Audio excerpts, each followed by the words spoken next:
All right, let's see if we can go ahead and actually wrap up everything and sketch the graph of a rational function.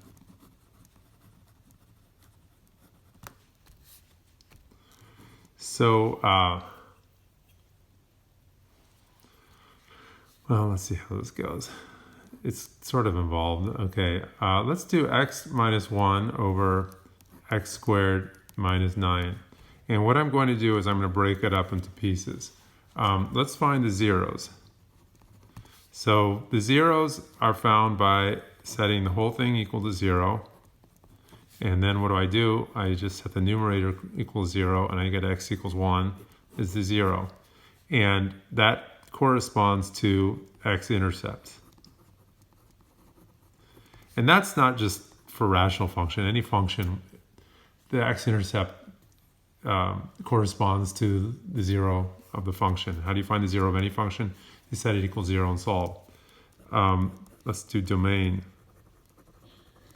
Well, the domain is all real numbers except what? Well, hold on.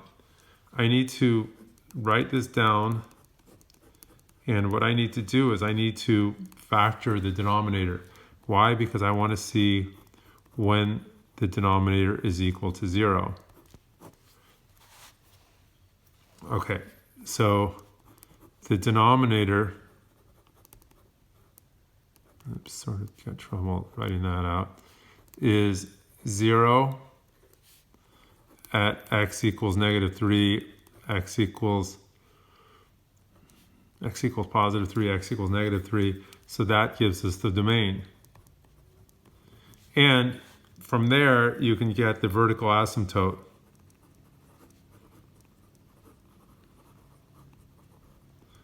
Oh, actually, there's two of them. The lines x equals negative 3, x equals 3. So there's two of them. D, horizontal asymptote.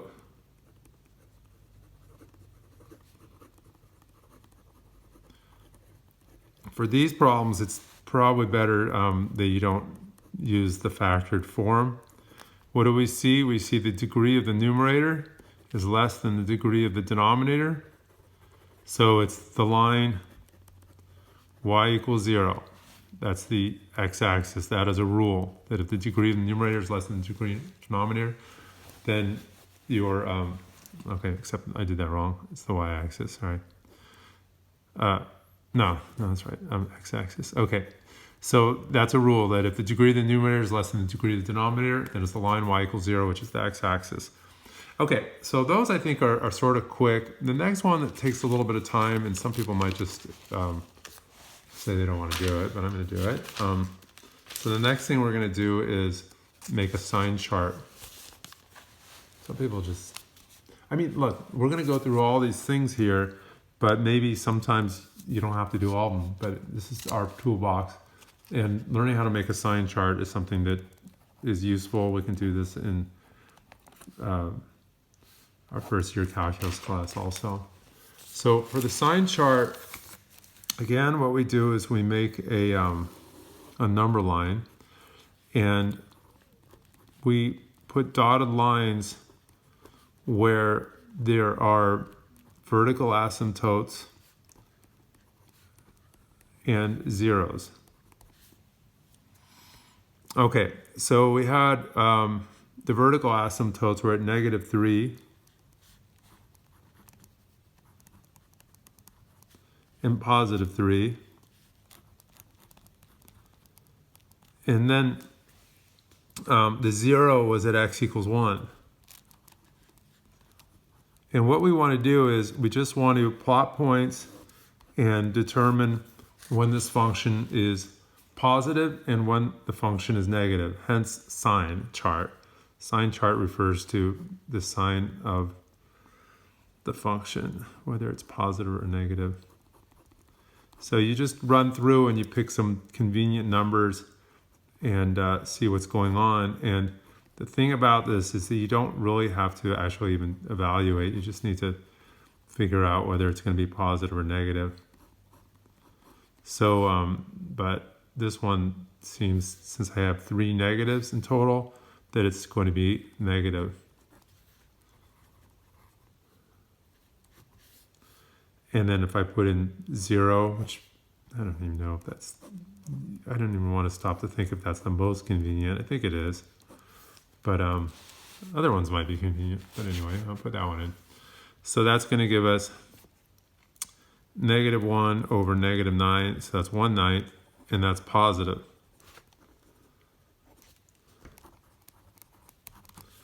And you keep going along. And so is this super fun? Maybe. It depends on what you have to do today. So that's negative. There's also, I mean, how can you not notice that there's it's going negative, positive, negative. And so you sort of wonder, let's put in 4, whether there's a pattern, and there is, and there's actually a way to determine that. Let me tell you how you can determine whether it's going to do that repeat or whether it's going to alternate like this. The reason it's alternating, I will tell you the answer without, this video is not really about this, but the reason it's alternating is because each of these factors here are raised to an odd power. So that x minus 3, for example, switches from negative to positive. To the left of 3, say 0, 0 minus 3, or 1, 1 minus 3. To the left of 3, x minus 3 is negative. To the right of 3, like 4 minus 3, 5 minus 3, this is positive. So this x minus 3 switches from positive to negative. And that's what we see over here. They all flip because they're raised to the first power. If one of them is raised to the second power, it would never be negative. So if it's raised to an even power, if any of these are raised to an even power, it would never be negative because it's squared. And therefore, around that 0, it would not flip. It would have a repeat. Okay, anyway, we have the sign chart. So let's put this all together. And sometimes I think I can get by without a sign chart, like a lot of times, because if I can sometimes just look to see what's going on. Now, a little bit dangerous here. I don't know if dangerous, but maybe it's could lead to problems that I only have this little tiny place here. I'm sort of confident, but maybe not that much, that I can fit this all in. Okay, so we had a 0 at x equals 1. That's written down somewhere, part A. Okay, so we have 0 at x equals 1, and then we have these vertical asymptotes at -3 and +3.